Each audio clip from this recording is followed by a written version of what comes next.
You know, as young people, every time when we sit and listen to our policymakers and government officials telling us about sustainable development, it is very interesting. The figures are very nice. The articulations are always okay. But when we sit in our circles, we ask ourselves the question, where do they go wrong because we don't see the impact? Now, that is why we have to speak about addressing the inequalities. Because it seems that there is a lot of money that is being pumped in fostering the 2030 agenda, but there is very little impact because the resources are not being distributed equally. And I think it's important that the EDD of this year has focused very much on addressing the inequalities. Addressing the inequalities between girls and boys. Addressing the inequalities between young women and men. Addressing the inequalities between rural and urban youth. Because this is very much important if we are to foster sustainable development in our communities. It is important that we start investing much more in job creation, in vocational trainings for young people, in digital markets, in ensuring that young people are more involved. Now, as young people who are here at the EDD, we are recommending two things that are supposed to be done. The first thing we want to recommend for more investment in youth and youth-led organizations. Fellow development partners, as young people, we don't want to sit on the discussion table as spectators or victims that need help. We want to be key partners in development. We want to be involved in decision-making. We want to be involved in decision-making, in government positions. We want to be involved in private sector as key contributors running businesses.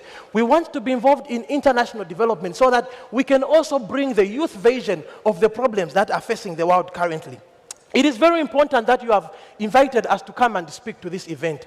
And this shows that the voice of youth is being heard. And it just requires that the voice is more bold and louder so that impact can be seen in our communities. These are the kind of partnerships that are needed. First and foremost, we need to ensure that young people are also benefiting from the funding that is given to organizations. In most cases, when we speak about funding, funding is directed to bigger organizations, of which in most cases there is no youth representation. It is good that we have come up with initiative like the AU-EU Youth Hub, which is a very good initiative that will assist in fostering sustainable development on the African continent.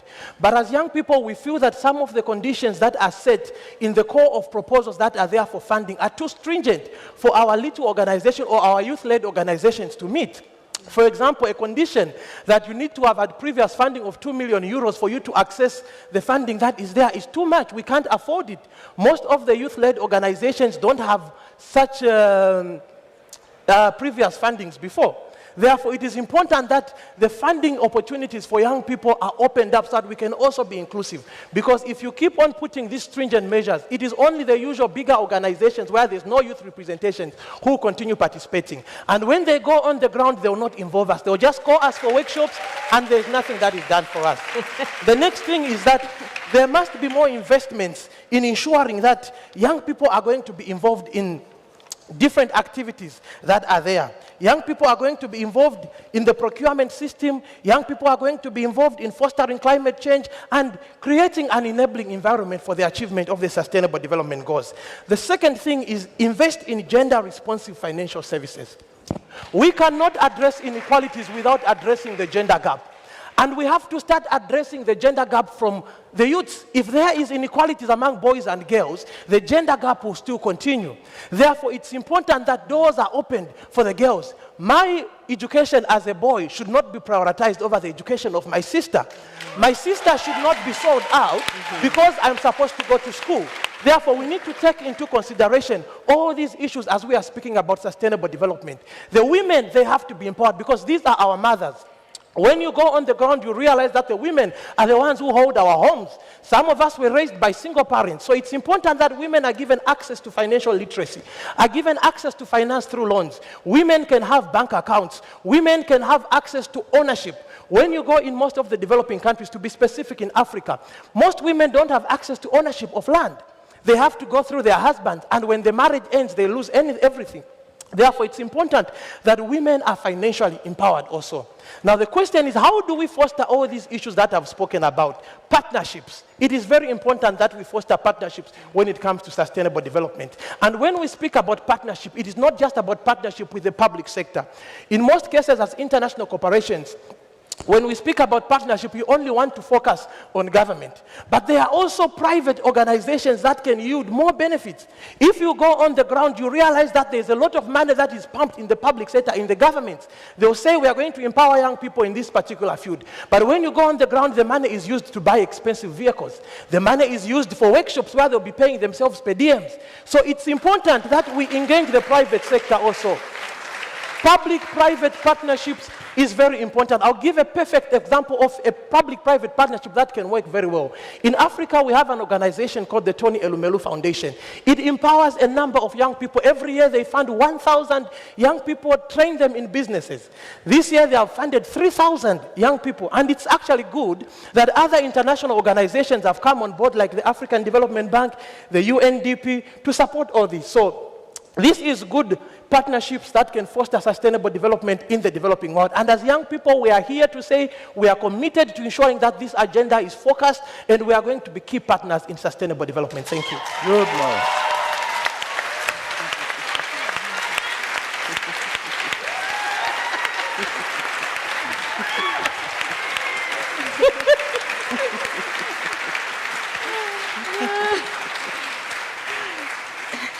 Well, you've been particularly representative of the young leader.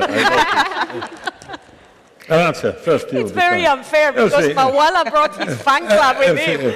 It's very difficult. Let me tell you two things, Mawala. First, that I fully agree with your two asks.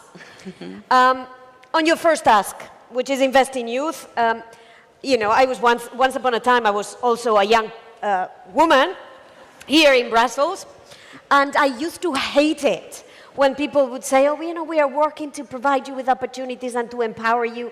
So I would suggest that you do what I thought I had to do, which is just go and run with it. Don't ask for permission. Just go and do. Wherever you see the opportunity, don't wait. Go. The second is an offer. ITC is all about she trades, women in trade, and youth and trade. Young people trading, young startups. 21st of November, Addis. That week, we will be holding together with the EU and the AU a youth and conference where buyer meets seller, investor meets investee, influencers meet potential clients, and where you will get a chance to say what you want, how you want it, and from when you want it. Thank you. Monday, Tuesday, youth.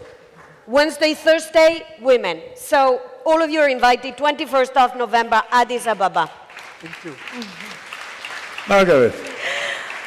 Yes, civil societies, yes, and global organizations have over time spoken in a united voice to establish common position on global issues, including that one of youth, and it has yielded a great impact. And their collaboration with state entities, no doubt, is one of the best channels supporting actions for positive change. We know that we have governments in place, and we have ministries, and within the ministries, there are responsible ministries for youth issues. It is also imperative for youth to be able to tap into the development programs within these government ministries. It is a channel where they can start from. We know also that investing in job creation is one thing, but the mindset of white-collared job needs to change, because I've seen many graduates from the university 3 years, 4 years after graduation, no job because they are looking for a white-collared job. Maybe we could invest in looking at creating jobs, entrepreneurship, that can enable youth to be able to earn this decent living. We know also that civil societies are needed for development, and youth can also be part of this body, and we know that the civil society bring in the global agenda into the national priorities and complement government efforts. So definitely, we can't leave youth behind, and we need to work hand in hand with the youth. I appreciate the voices of youth because they are the voice of change. Thank you. Mwala, action with wisdom. What do you think about this support. Oh, the support for youth? Yeah, for him. Oh, Sorry? sorry. Yeah, I mean, you have a call, just run.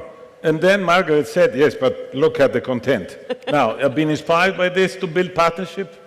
Yes, we are very much inspired, actually, and we would want to be more involved, and we appreciate the work that you are doing so far, and we are willing. That is why 400 young people applied to come here. This shows that youth want to come forward. Okay. Speaking about the issue of moving away from white-collar jobs, I'm glad to mention that of the 15 young leaders that we have here, more than half of them are running their own registered organizations, creating jobs. So what we just need is more empowerment, more engagement, then we are going to be key partners in development. Good. Yes. Now,